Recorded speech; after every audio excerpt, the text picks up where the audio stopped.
آل سيدنا محمد صلاة وسلاما دائمين متلازمين إلى يوم الدين. وأوصيكم أيها المؤمنون المسلمون ونفسي المذنبة بتقوى الله تعالى، وأحثكم وإياي على طاعته واستغفروا بالذي هو خير. يا أيها الناس اتقوا ربكم إن زلزلة الساعة شيء عظيم يوم ترونها تذهل كل مرضعة عما أرضعت وتضع كل ذات حمل حملها وترى الناس سكارى وما هم بسكارى ولكن عذاب الله شديد. أما بعد. Jamaah Jumat yang dimuliakan oleh Allah Subhanahu wa taala. Pertama-tama kita mengucapkan rasa syukur kita kepada Allah taala pada hari Jumat hari ini. Allah Subhanahu wa taala terus menganugerahi kepada kita kehidupan dan penghidupan. Dan lebih daripada itu, Allah Subhanahu wa taala masih menuntun kita pada jalan-jalan keimanan. Allah juga masih menuntun kita terus membentengi diri kita dengan perilaku-perilaku takwa yang senantiasa menghiasi perbuatan-perbuatan kita. Yang pada akhirnya, alhamdulillah pada hari ini kita semuanya berkumpul bersatu, menyatukan visi, hati dan misi kita kepada Allah Subhanahu wa taala dalam rangka mewujudkan salat Jumat yang merupakan kewajiban pada kita semuanya. Ini yang pertama kita syukuri, walhamdulillahi rabbil alamin. Jamaah Jumat yang dimuliakan oleh Allah Subhanahu wa taala.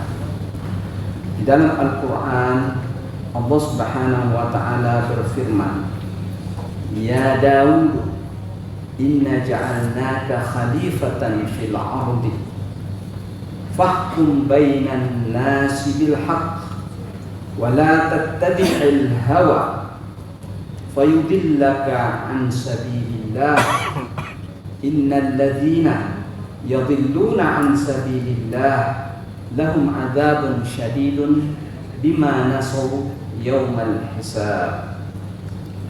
Hai Daud, sesungguhnya kami telah menjadikanmu sebagai pemimpin di muka bumi, maka tegakkanlah hukum dengan penuh di antara manusia dengan penuh kebenaran, dan janganlah engkau hai Daud mengikuti memperturutkan hawa nafsumu yang akan menyesatkanmu dari jalan Allah.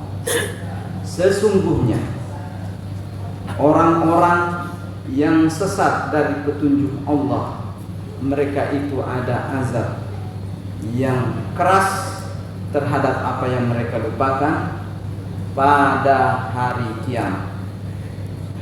Sesungguhnya Allah Subhanahu wa taala yaitu maha pedih azabnya terhadap apa yang mereka lupakan dalam kehidupan dunia, dan azab itu ditampakkan pada mereka pada hari kiamat. Jamaah Jumat yang dimuliakan Allah Subhanahu wa taala. Di dalam Al-Qur'an yang merupakan sumber utama dari sumber tatanan dan sumber hukum dan sumber ilmu pengetahuan, disampaikan kepada kita bahwa hawa nafsu dan bahwa kecenderungan pada hawa nafsu tiada lain adalah merupakan bagian daripada langkah-langkah syaitan, dan hawa nafsu ini adalah merupakan musuh manusia yang sangat berbahaya. Ia terlahir bersama lahirnya manusia, dan dia tumbuh bersama tumbuhnya manusia. Jadi hawa nafsu ini bukan suatu hal yang harus dihilangkan. Akan tetapi hawa nafsu ini adalah satu hal yang harus dikendalikan. Hawa nafsu itu sendiri terdiri dari dua kecenderungan. Yang pertama adalah ada namanya al-hawa al-mahmud, adalah kecenderungan hawa nafsu yang baik. Ada juga kecenderungan nafsu atau hawa nafsu yang buruk, al-madmum. Terhadap kecenderungan hawa nafsu yang baik, maka agama Islam atau tuntunan kita, agama Islam menganjurkan kita menjalankan atau menuntun hawa nafsu kita secara baik. Dan itu pada hal-hal yang dihalalkan oleh Allah Subhanahu wa taala. Makan dan minum adalah hal yang dihalalkan oleh Allah Subhanahu wa taala. Menikah adalah hal yang dihalalkan oleh Allah Subhanahu wa taala. Dan memiliki berbagai kepemilikan adalah hal yang dihalalkan oleh Allah Subhanahu wa taala. Akan tetapi di dalam memiliki atau di dalam memiliki hal-hal yang dibolehkan oleh Allah Subhanahu wa taala ini ada tuntunan di mana kita tidak boleh memperturutkan hawa nafsu. Karena hawa nafsu ini adalah merupakan lawan dari manusia, terutama hawa nafsu yang tidak terpuji atau mazmum, yang tercela, yang ada yang tumbuh bersama manusia.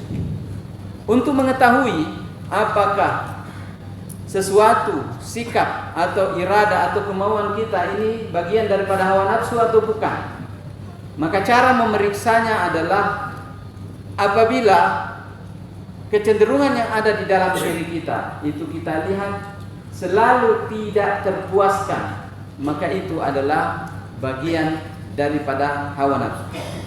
Contoh sehari-hari, di saat Allah Subhanahu wa taala menganugerahkan kita berupa makanan dan minuman, dan makanan dan minuman itu menurut hemat kita cukup hanya beberapa potong saja atau beberapa piring. Di saat kita menginginkan lebih daripada itu, maka yang menginginkannya itu adalah hawa nafsu. Kemudian berkenaan dengan kepemilikan, di saat seseorang merasa sudah memiliki sesuatu hal yang merupakan kebutuhan pokoknya.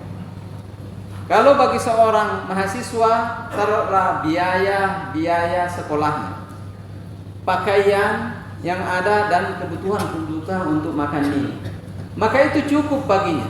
Tetapi bila menginginkan melebihi daripada itu, apalagi melebihi dengan kapasitasnya dan melebihi daripada apa yang dia mampu, maka itu adalah hawa nafsunya.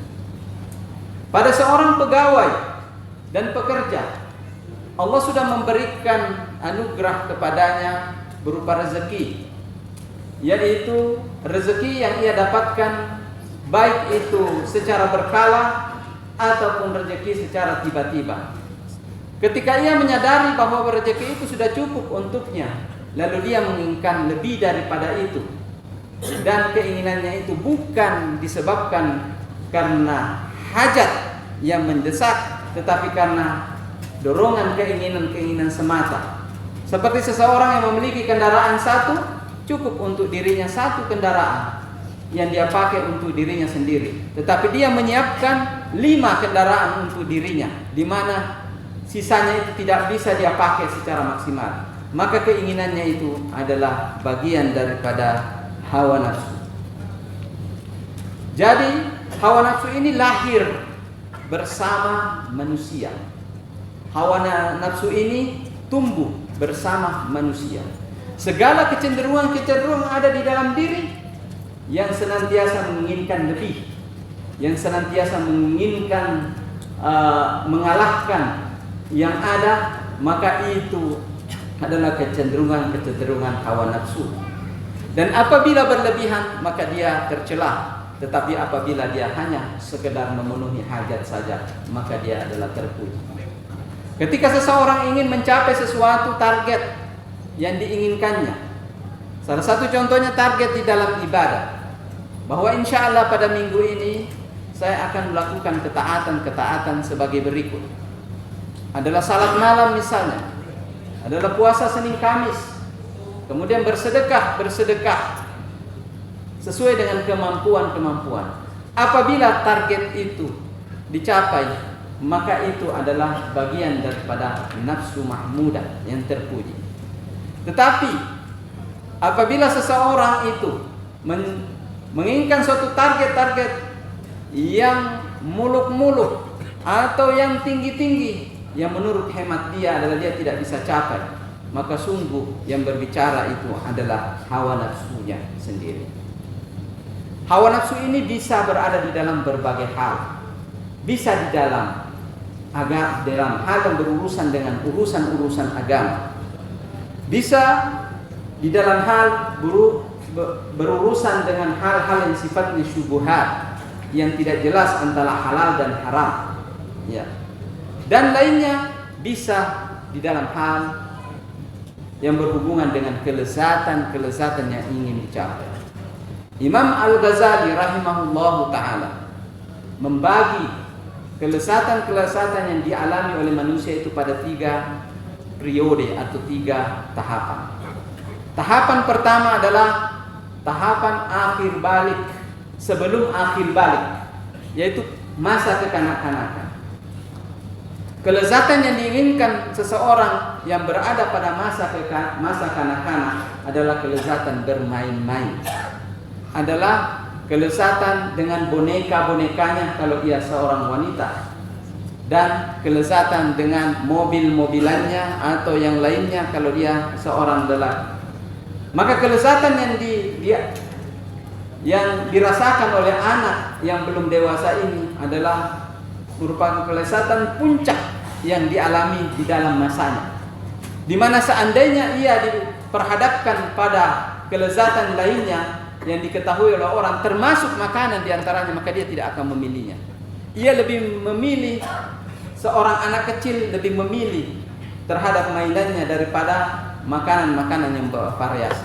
Itu pada tingkatan pertama. Pada tingkatan kedua, ketika dia akhir balik, maka kelezatan yang ada pada manusia yang berakal dan sehat adalah pada makan dan minum dan kepemilikan lainnya. Dan kelezatan ini akan dia rasakan ketika dia mulai memilikinya, dan ia akan cenderung mengatakan bahwa apa yang dialami oleh masa kekanak-kanakannya dan yang dirasakan masa kanak-kanak itu adalah tidak ada apa-apanya dibanding dengan dia rasakan sekarang. Kemudian yang ketiga, kelezatan yang ketiga adalah kelezatan yang dialami atau yang dirasakan oleh orang-orang yang taat menjalankan ketaatannya kepada Allah Subhanahu wa taala. Pada periode yang ketiga ini, maka seseorang akan merasakan klimaks di dalam mencapai kelezatan bila ia berada di dalam peribadatan kepada Allah Subhanahu wa taala. Bila ia menjalankan ketaatan, bila ia membagi-bagi sesuatu yang merupakan sedekah, bila ia mencoba untuk mengamalkan sunnah-sunnah Nabi berupa puasa Senin Kamis dan seterusnya. Kenikmatan yang dialami oleh orang-orang yang tekun ini, bila ia bandingkan dengan kenikmatan yang dialami di masa ia belum menyadari bahwa ada kenikmatan di atas kenikmatan yang selama ini dia rasakan, maka barulah ia merasakan betapa pentingnya kenikmatan yang sesungguhnya itu kenikmatan beribadah atau berjalan menuju kepada Allah Subhanahu wa taala. Di mana kenikmatan yang kedua tadi, kenikmatan kepemilikan, kenikmatan harta benda, kenikmatan jabatan, kenikmatan pekerjaan adalah menjadi sesuatu hal yang nomor 2 lagi baginya. Tetapi kenikmatan yang tertinggi adalah di saat menjalankan ibadah kepada Allah Subhanahu wa taala. Seperti yang kita rasakan saat ini. Di saat kita saat ini menjalankan ibadah Jumat pada hari ini, maka ada kebahagiaan, ada kelezatan, ada kenikmatan. Dan apabila kita lalai, ada sesuatu yang hilang dari hidup ini. Kenikmatan ini merupakan juga adalah satu klimaks yang dirasakan oleh orang-orang yang merasakannya. Jamaah Jumat yang dimuliakan oleh Allah Subhanahu wa taala. Lebih daripada itu, apabila orang ingin berusaha mencapai sesuatu yang tidak bisa dia capainya, maka sesungguhnya itu adalah bagian daripada hawa nafsunya. Dan hawa nafsu ini sebagaimana diungkapkan oleh Imam Ghazali bahwa ia terlahir bersama lahirnya manusia. Ada lagi hal lain yang di dalam diri manusia yang perlu diwaspadai selain daripada hawa nafsu dan kecenderungan yang tidak pernah puas dan tidak pernah puas, dan kecenderungan yang selalu ingin menambah dan menambah, adalah godaan syaitan itu sendiri. Jadi ada dua musuh utama yang apabila tidak bisa seorang mukmin itu tidak bisa mengantisipasinya, maka itu akan menjadikan dirinya itu berada pada keterpurukan. Yang kedua ini adalah godaan syaitan. Ciri-ciri godaan syaitan adalah sebagai berikut. Yang pertama, setelah kita mengetahui sesuatu itu benar dan ciri-ciri kebenarannya ada, maka ada saja pikiran-pikiran untuk menjalankan yang salah, maka itu adalah godaan syaitan.